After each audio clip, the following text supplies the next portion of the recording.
Today on the Relationship Revival Show, I'm joined by Dr. Avrum Weiss. Dr. Weiss is a psychotherapist, an award-winning author, and a speaker. His decade-long work on understanding the internal lives of men culminated with his recently published bestseller, Hidden in Plain Sight: How Men's Fears of Women Shape Their Intimate Relationships.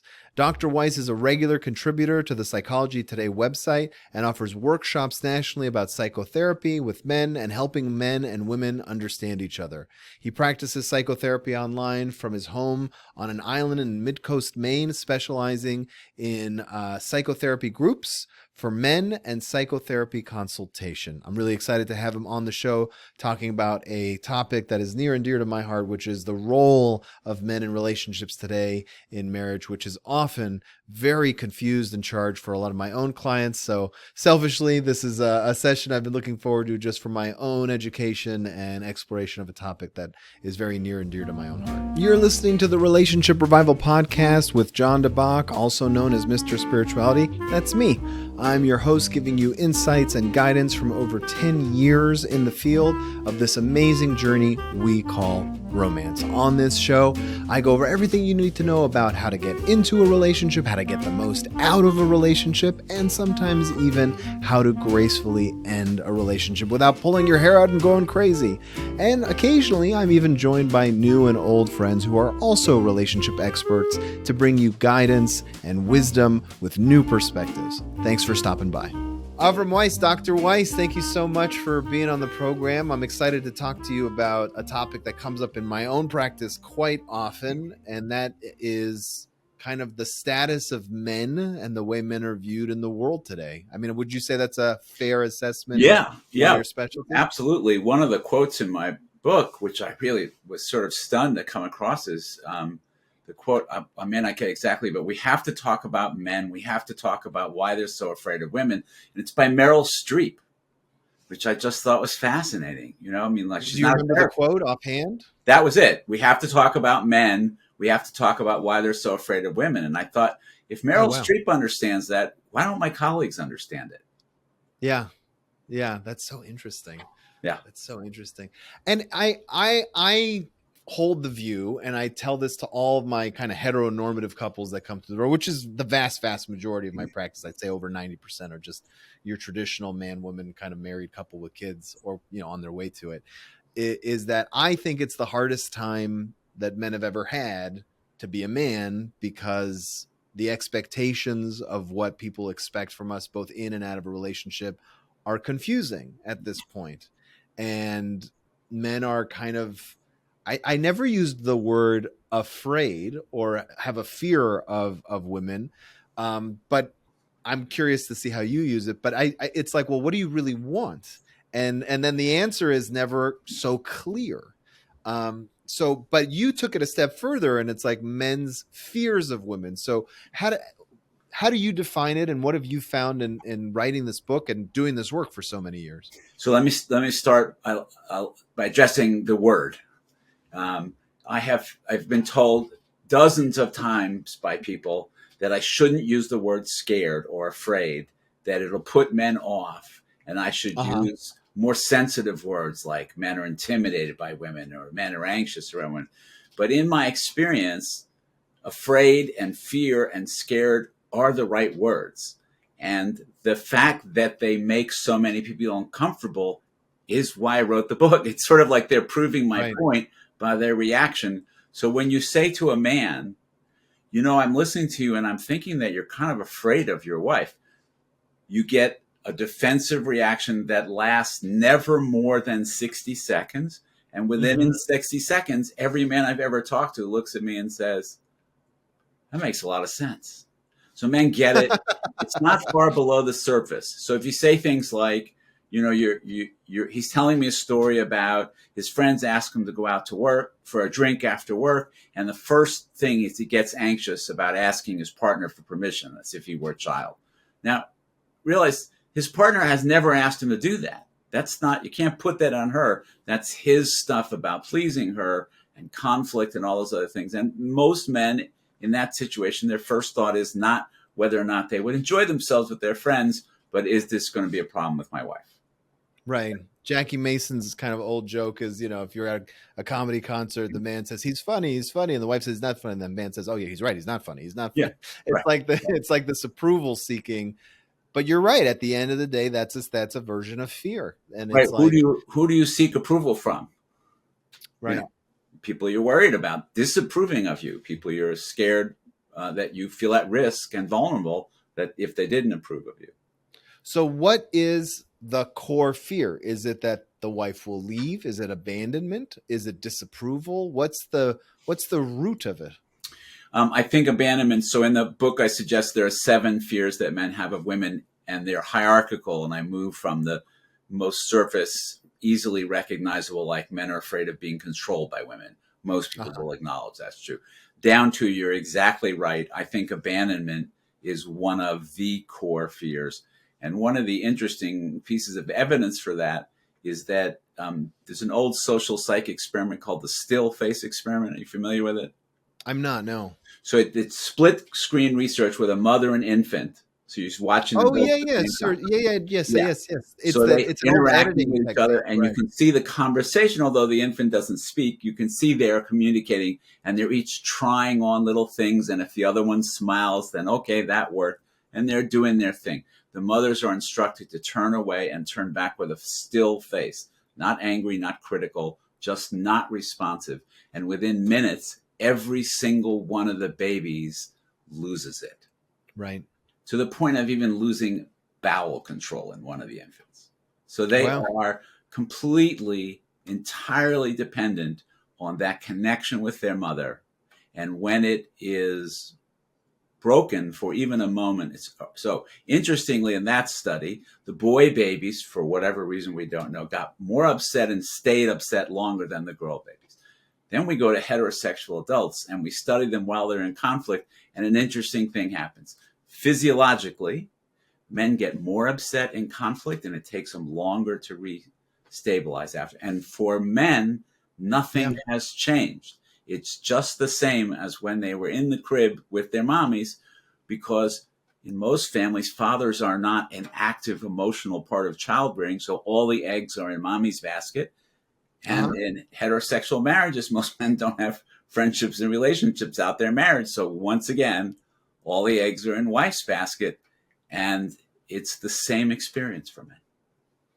It's so fascinating. I that comes up a lot. I lean very heavily on Gottman, Mm-hmm. on the Gottman practice and theories and everything. And Right. and one of the things in the book that they talk about, and I don't know if it's true because I don't know how much of our ancestral DNA kind of gets passed down. There's no way to really prove or disprove it, but I liked, and it does resonate with a lot of clients, like the reason men take longer to recover from when they feel flooded and overwhelmed is because they used to hunt and they used to have to like bottle in the hunting.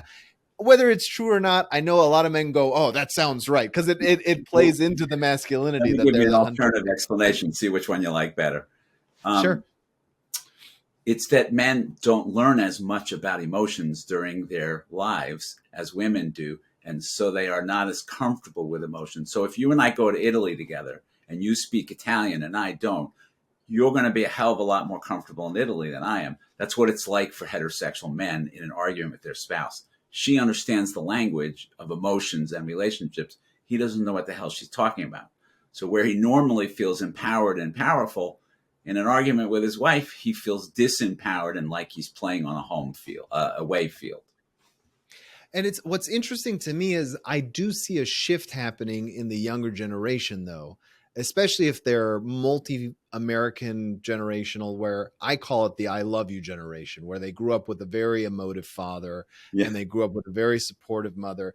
And yet I still find, even though they have kind of been able to connect with their emotions and they are articulate of what's going on, they still have the fear of women. It's not like that goes away, It's you know? not going away anytime soon. I think things are changing, but not as much as we think they are. So one of the Mhm. interesting pieces of data is that everybody now, most couples want to have an egalitarian relationship, not a hierarchical. They want to do the housework together, do the childcare together, take turns staying home when the kid's sick. Couples in their 60s do a better job of that than couple in their 30s, 20s and 30s.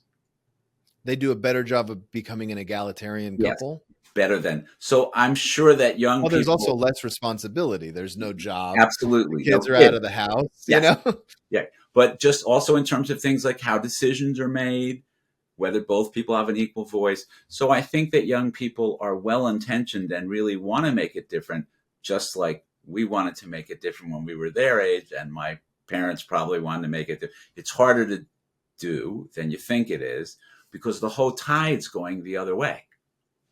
You know, we all Yeah. live in the culture, and chances are, just by uh, the data, that the man in the relationship is going to earn more than the woman. And so when your Yeah. kid gets sick and has to stay home, do you send who stays home? Which income hit do you take? You know, Right. if you don't have sick Right. leave, The one that earns less stays home, generally it's speaking. hard not to. The hill slopes that way, Right. and a lot of Right. people find themselves, even though they didn't want to go that way, they end up there. Yeah. To me, the biggest drawback of this that's so palpable is that in the fear and in the kind of modified behavior, men are becoming much less desirable Yes. to the woman. Yeah. And Absolutely. so it's this downward spiral of she's withdrawing because she's not attracted to me, and now I have even more fear, and that's usually when they end up on my couch. Is like, I don't know how they can connect. Do you find that that's a big drawback? Is there another one that I'm not seeing? Well, I think there are, yes, there are many other, but absolutely what you're talking about is an issue, and it has to do with um, the relationship becoming essentially more like a parent-child relationship than Mm-hmm. like a husband-wife relationship, and that's even talked about in the literature. It's so common, and so you have often a woman who is more in tune with the relationship, at least with the emotional parts of it. And so she's the one who's going to bring up things first. So she begins to sound like the dissatisfied one, like the Mm-hmm. complainer. But it's not because she's harder to please, it's because she's paying more attention. So she's more likely to say, you know, we haven't had any spending intimate time together recently, or we never talked about that disagreement. She's more likely to bring that up. Unfortunately, for men who are trained to believe that they are responsible for everything, anytime their partner is unhappy, they don't hear it as a request for connection. They hear it as criticism and inadequacy. You're telling Yeah. me I'm not doing it right. I'm not good enough. I'm not a man enough. And so, of course, they react the way anyone does when they think that's what's happening. They withdraw. Yeah. So then the woman who's been pursuing contact instead gets a response of withdrawal. And what do most people do when they feel like they're not being listened to? They get louder. Yep. And off you go. Yeah. Or they withdraw too. It depends on the Yeah. personality type, but either one is completely destructive. I totally see that. Yeah. And So it's what from do you, a profound misunderstanding. so is your book designed for men, or is it designed for both men and women to read to understand what's going on in a relationship? It's a And great is question. it exclusive to marriage? I think it's a book that men should read before they're married. You know? Well, that would be great. Actually, what would be great is if they would read it with the woman they're dating would be even better. Um, Okay. it's a book for men and women. It is more of the book is addressed to men than women because the topic is men. But Sure. women obviously have a big interest in what goes on with men if they're heterosexual. And so the last section of the book is sort of how to, and there are three chapters: one for men, one for women, one for couples. Great. What do you feel like is the biggest uh, impetus for change? Is it or the driver? Is it really about men kind of coming into and owning their position and understanding it, or are there things that kind of that we're fighting against society, or is it a mixture of both? It's all the above. I wrote an art. I write for Psychology Today, and I wrote one article on men and psychotherapy. What's in it for you? Because I think part of the problem is we suggest to men that they go get help, but we do it in a shaming, horrible way. You know, we basically say you're deficient. you need to go over there and work on that. It's not, it's, Hmm. and then we pathologize men for not taking them up on it. Like it's not an alluring invitation. But if we would say to men, listen, if you give me a list of the top 5 things that annoy you about your wife that you have never been able to move the needle on, get into therapy for yourself and 3 of the 5 will change. Then I think you'd have men lining up for psychotherapy if you actually told them what was in it for them. So, for example, I was taught, and it's always been true for me, that 90 something percent of people who have a good therapy experience make more money. Why don't we tell people that? Why don't we say, hey, you could double your business if you get yourself into therapy because it's you that's standing in the way of growing it. So there are a lot of benefits. There are a lot of reasons that I think we could make it more attractive to men. Yeah, absolutely. And it does. It also doesn't help that most therapists are female. They are there's an energy female, there. Yeah. and there's an old saying: just because you're paranoid doesn't mean they're not out to get you. So we act as if men are paranoid and defensive about going to therapy, but the fact of the matter is, in the teaching I've been doing with therapists, I'm using the phrase gender sensitive therapy. Okay. So most therapists will adopt a series of values that include and emphasize things like emotional vulnerability and emotional openness. Well, the average man walking into a therapy office may not endorse those values. That may Right. not be what he wants out of therapy. And so if the therapist unthinkingly and insensitively sort of assumes that that's what the client's interested in, that's whether it's a male or female Yeah. therapist, that's a Yeah. problem. That's bad therapy. Yeah. Yeah. That's I was my wife's a therapist, and when she kind of trained me, she's like, the first thing you should ask is what are they looking to get out of the session? You know? It's just sort of basic respect. Carl Jung said Right. that you should approach every patient as if you had never seen a patient before in your life and didn't know anything, which is brilliant. Imagine Yeah. if every person you met, you could do that, like block all of your assumptions and just take the person on with no judgments. Be Yeah, extraordinary. that's my approach to interviewing. I try to come in with a blank slate. Yeah. And you know what? When you have that kind of openness, you learn a lot more, you grow a lot more. And it's been an amazing, and it's so easy. It's just let go of everything, come in fresh. Well, I don't agree with everything you said, except it's easy. I don't think it is easy. I think it may be easy for you, but lucky you. Most people struggle with that quite a bit. And because the judgments about yourself and other people are so insidious, you don't even notice that you're doing it. And which is the Right. whole movement now, the whole woke movement, whatever your politics are, is basically saying to people, there are ways in which you are making judgments you don't even know you're making. Yeah, for sure. At bottom line, that's what that's about. And we talked before the interview a little bit, since you brought up the woke movement. There's this phrase that's kind of permeated the social culture, toxic masculinity. Right. And listen, we're two white guys talking about masculinity. Just the fact that we're having a conversation, some people might be upset about it. I Absolutely. don't take that stance. I'm like, look, I'm going to talk about it. I never shy away from difficult subjects. But what do you feel about this kind of, you know, thing that's going on, where it feels to a lot of men like an attack on men? Well, they're not wrong. Um, I think there is a lot of that woven into what's going on. And so, as I mentioned to you, researchers, people who are studying men's dynamics and therapy with men, are moving away from the term toxic masculinity because it is taken in a pejorative way. Whether or not it was meant that way, which it wasn't, that's what it's Mm-hmm. come to mean to people. And again, if you were selling soap, would you call it toxic soap? I mean, it's not a Right. great pitch. If you're reaching out to men and wanting to engage them, call it toxic? Doesn't make any sense. Yeah.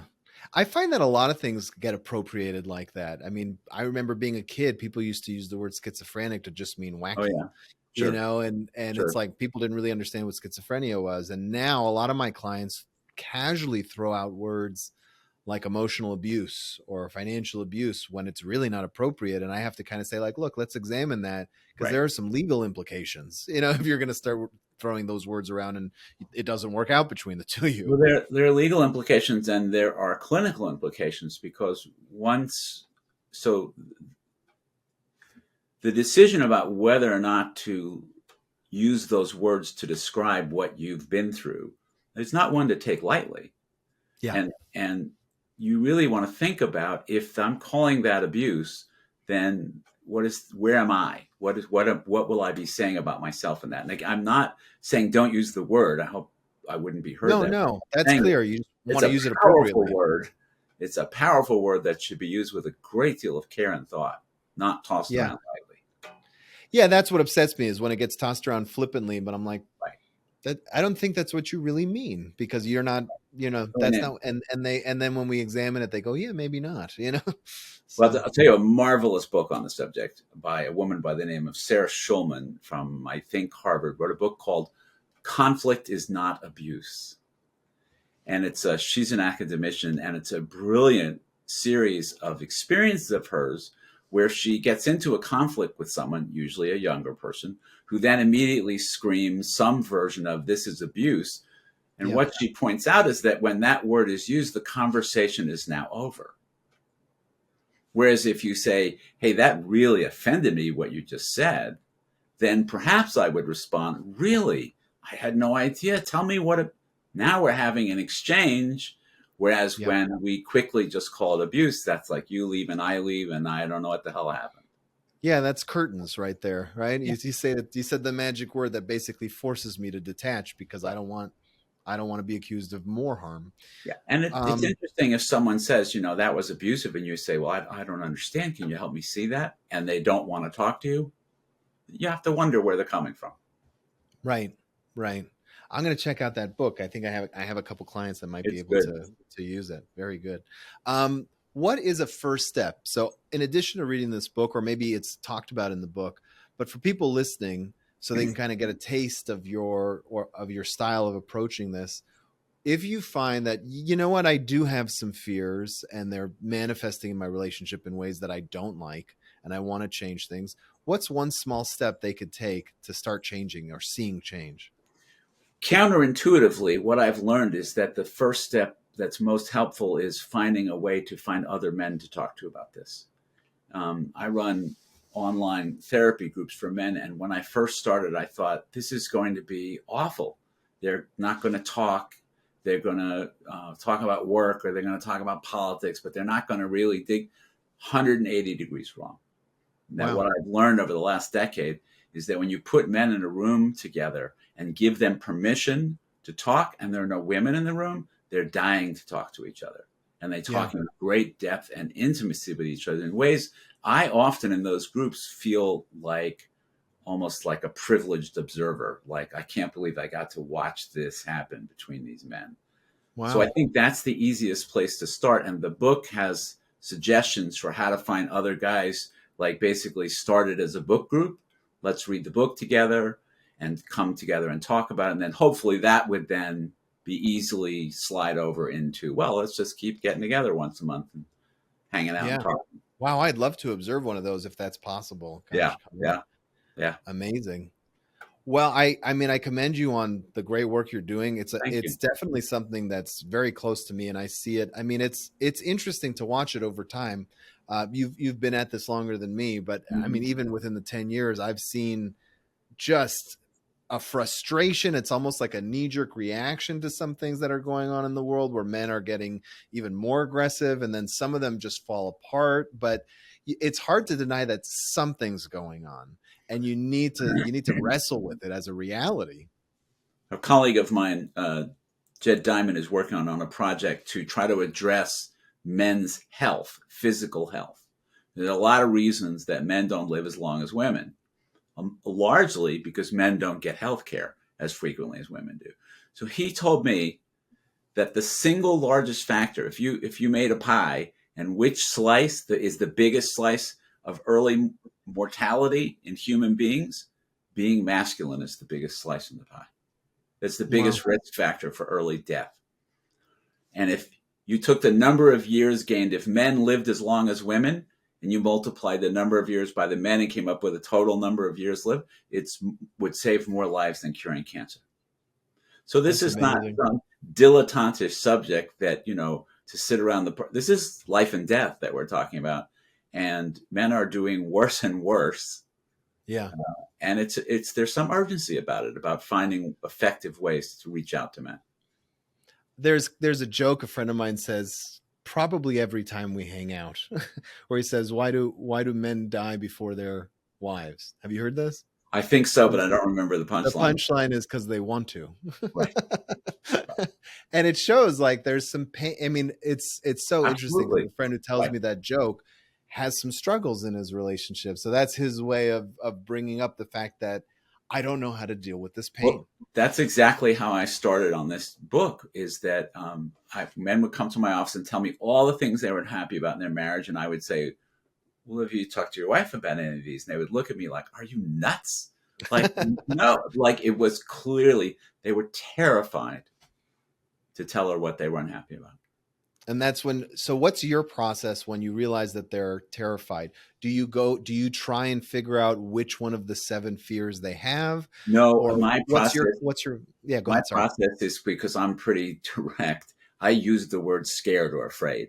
And like I say, they get a little put back, but then now we're in it, because once a man has admitted out loud that he's afraid, we're through the preliminaries. Now we're really talking about what's going on.